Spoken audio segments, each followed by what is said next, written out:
বাংলার ধর্মীয় ইতিহাসে এক ঐতিহাসিক স্থান, বৈষ্ণব সম্প্রদায়ের গুরুত্বপূর্ণ ক্ষেত্র বরাহনগর শ্রী শ্রী পাটবাড়ি আশ্রম।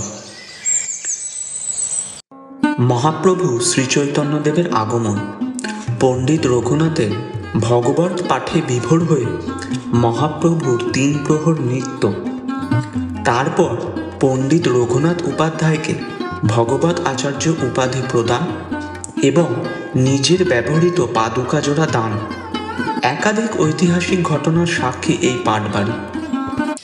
ঠাকুর শ্রীরামকৃষ্ণদেবও এসেছিলেন এই পুণ্যস্থানে। চলুন আজ আমরাও এই পাটবাড়ি আশ্রম ঘুরে দেখি।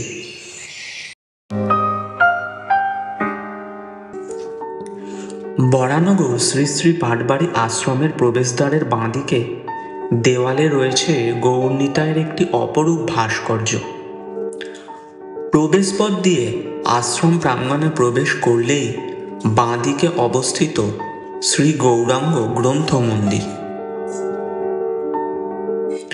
সংস্কৃত ও বাংলা বৈষ্ণব সাহিত্যে বহু প্রাচীন দুষ্প্রাপ্য পাণ্ডুলিপি এই স্থানে সযত্নে সংরক্ষিত রয়েছে। গ্রন্থ মন্দিরের সামনে অবস্থিত পাটবাড়ি আশ্রম মন্দির।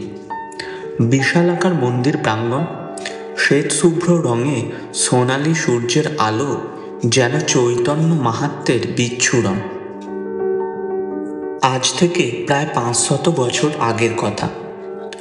গঙ্গাবক্ষে নৌকা করে পুরী যাচ্ছিলেন মহাপ্রভু শ্রীচৈতন্যদেব। বরাহনগরের পাশ দিয়ে যাওয়ার সময় এক ছোট কুটির থেকে ভগবত পাঠ শুনে সেই ঘাটে অবতরণ করেন চৈতন্যদেব। সেই ঘাট আজও রয়েছে, নাম চৈতন্য ঘাট।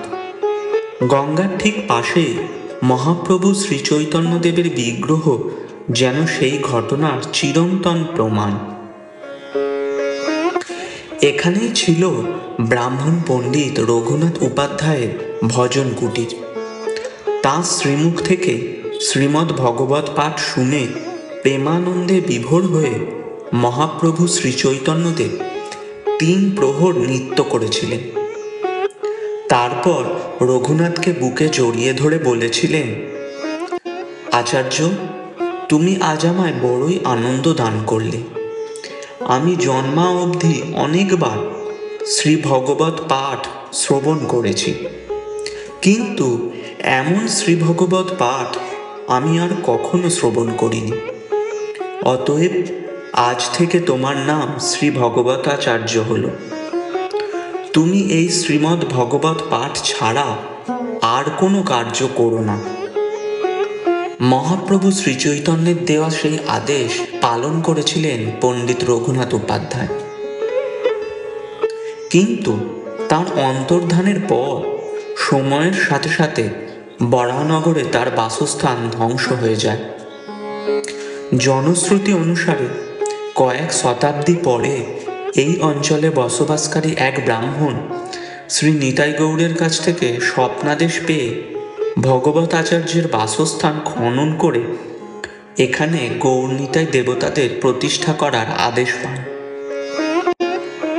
খননের পর এখান থেকে শ্রী রঘুনাথ ভগবত আচার্যের জিনিসপত্র, তার পূজনীয় শালগ্রাম শিলা, মহাপ্রভুর রঘুনাথকে দান করা পাদুকা জোড়া এবং সংস্কৃত ও বাংলা বৈষ্ণব সাহিত্যে বহু দুষ্প্রাপ্য পাণ্ডুলিপি এই স্থান থেকে উদ্ধার হয়, যা আজও গ্রন্থমন্দিরে সযত্নে সংরক্ষিত রয়েছে।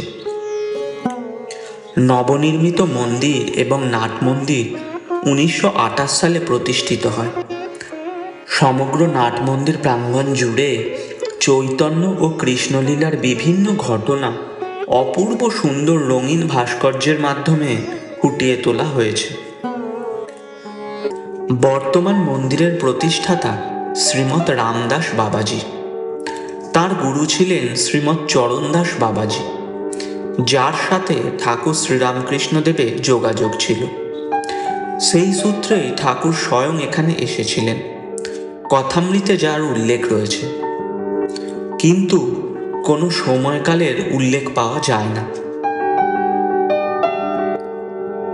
মন্দিরের গর্ভগৃহে অপরূপ সুন্দর গৌরনীতায় শ্রী বিগ্রহ বিরাজমান। তাদের বিশেষ ভঙ্গিমা সেই বিগ্রহে প্রস্ফুটিত।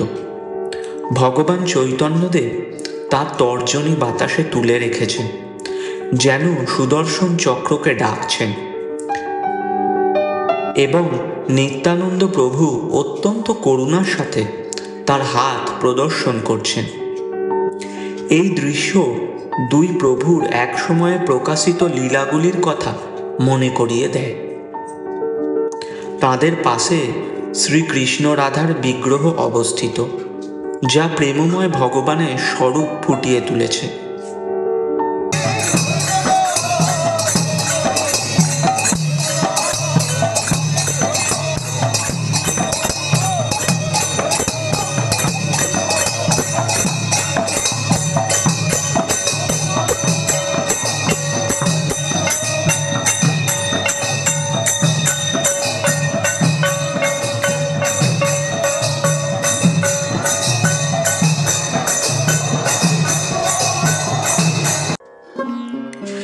এছাড়াও এখানে আজও সযত্নে সংরক্ষিত রয়েছে মহাপ্রভুর রঘুনাথকে দান করা পাদুকা জোড়া।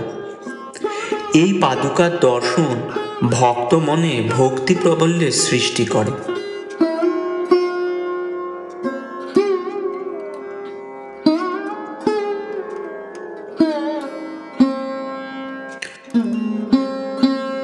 নম্র প্রাঙ্গণ, শান্ত গর্ভগৃহ এবং ধূপের অবিরাম সুবাস আপনাকে আধ্যাত্মিক প্রশান্তির মৃদু বাতাসের মতো ঘিরে রাখে।